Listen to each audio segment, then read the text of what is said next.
राहुल गांधी ने आज अमेरिका पहुंचकर यही किया। मोदी के साथ साथ भारत के लोकतंत्र और भारत की संवैधानिक संस्थाओं पर भी अमेरिका में जाकर हमला बोला। राहुल ने कहा कि मोदी किसी की सुनते नहीं हैं, मोदी खुद को भगवान समझते हैं। भारत में विरोधियों के लिए राजनीति के सभी टूल खत्म कर दिए गए हैं। सभी संस्थाओं पर बीजेपी और आरएसएस का कब्जा हो गया है। राहुल ने कहा, देश का सारा पैसा सिर्फ 5 बड़े लोगों के पास पहुंच गया है। गरीबी बढ़ रही है, बेरोजगारी चरम पर है, भारत में आपसी झगड़े बढ़ रहे हैं। राहुल ने कहा कि भारत में मुसलमानों का हाल बहुत बुरा है, मुसलमानों पर जुल्म हो रहे हैं और सरकार विपक्ष की आवाज को दबा रही है। ऐसी बहुत सारी बातें राहुल गांधी ने कही। हालांकि इनमें कोई नई बात नहीं थी। राहुल ने जो बातें लंदन में कही थी, करीब करीब वही बातें उन्होंने अमेरिका में दोहराई। सिर्फ जगह बदली, तारीख बदली, ऑडियंस बदली, राहुल वही थे, उनके डायलॉग वही थे। सैन फ्रांसिस्को में कांग्रेस की ओवरसीज यूनिट ने वहां रहने वाले भारतीयों का राहुल गांधी के साथ इंटरेक्शन का प्रोग्राम रखा था। सवाल अलग अलग थे, जवाब पुराने थे। राहुल गांधी ने कहा कि देश की सबसे बड़ी प्रॉब्लम नरेंद्र मोदी है, क्योंकि मोदी खुद को सर्वज्ञानी मानते हैं। अगर मोदी को भगवान मिल जाए तो वो भगवान को भी बता देंगे दुनिया कैसे चलती है। भगवान भी मोदी की बात सुनकर हैरान रह जाएंगे। Really, that is the disease that Sam sort of outlined.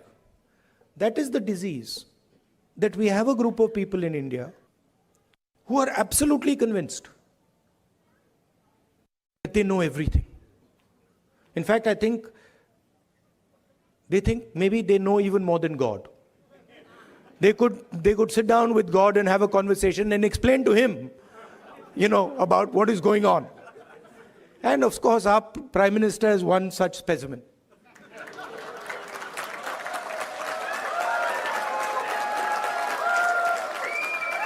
I think if you sat Modi ji down next to God, Modi ji would start explaining to God how the universe works.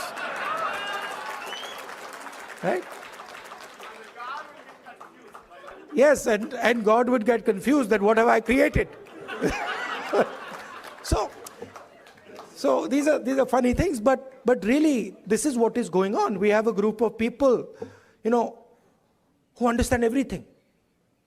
They can speak to scientists and explain science to them.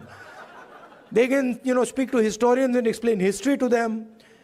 They can explain, warfare to the army, flying to the Air Force, whatever they want they can, And at the heart of it is mediocrity. That they actually don't understand anything. Because in life, you cannot understand anything if you're not ready to listen. प्रधानमंत्री का मजाक उड़ाने के बाद राहुल गांधी ने अपनी भारत जोड़ो यात्रा की बात की। कहा, भारत जोड़ो यात्रा की वजह से देश का माहौल बदल गया। सरकार उनकी यात्रा से डर गई। सरकार ने उनकी यात्रा को रोकने की पूरी कोशिश की। राहुल ने कहा, भारत में सभी संवैधानिक संस्थाओं पर आरएसएस और बीजेपी का कब्जा हो गया है और विपक्ष की आवाज को दबाने की कोशिश हो रही है।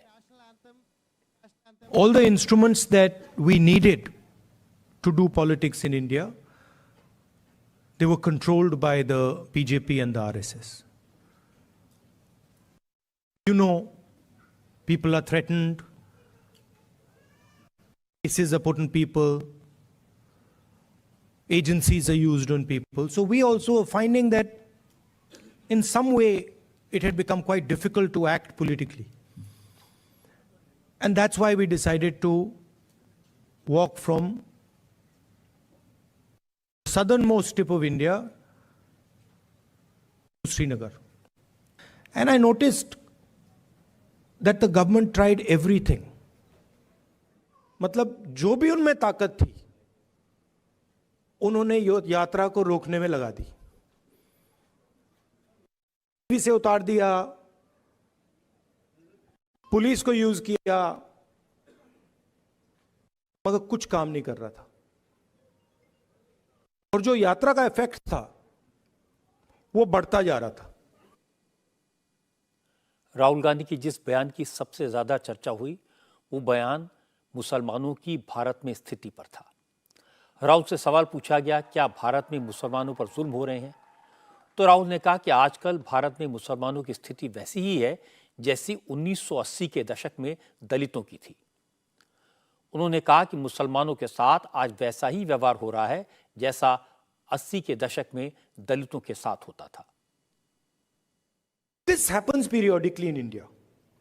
What is happening, for example, to the Muslim community in India today happened to the Dalit community in the 80s. If you went to UP in the 80s, the Dalit community, what is happening with the Muslims was happening with the Dalits there. So periodically this type of stuff happens and we have to challenge it, we have to fight it, and we have to fight it with affection, not fight it with hatred. We will do that. America में राहुल ने जो कहा उसका असर भारत में दिखाई दिया। केंद्रीय मंत्री गिरिराज सिंह से लेकर असदुद्दीन ओवैसी तक राहुल गांधी पर हमला हुआ। गिरिराज सिंह ने कहा कि मोदी सरकार ने दलितों का मान बढ़ाया है, उनको अधिकार दिए हैं। मोदी के राज में मुसलमानों की भलाई के काम भी हुए हैं। गिरिराज सिंह ने कहा कम से कम राहुल गांधी ने यह तो मान लिया कि कांग्रेस के राज में दलितों का शोषण हुआ है। आज पूरी दुनिया में जो भारतवंशी हैं उनका सम्मान बढ़ा है, उनके पासपोर्ट का वैल्यू बढ़ा है। हर देश के राष्ट्राध्यक्ष प्रधानमंत्री से मिलना चाहते हैं, कई तो सम्मान में झुक जाते हैं।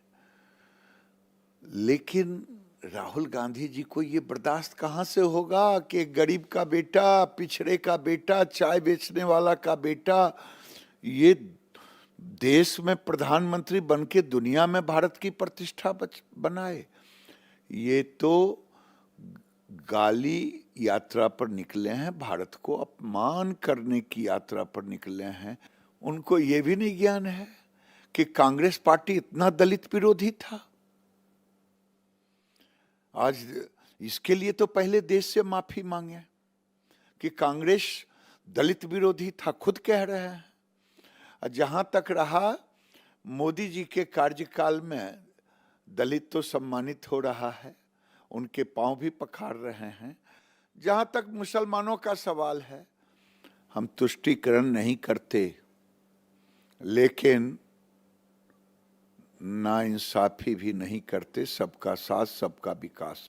इंडिया टीवी हर वक्त हर जगह डाउनलोड करने के लिए सर्च करें India TV news Google play store या ऐप स्टोर पर।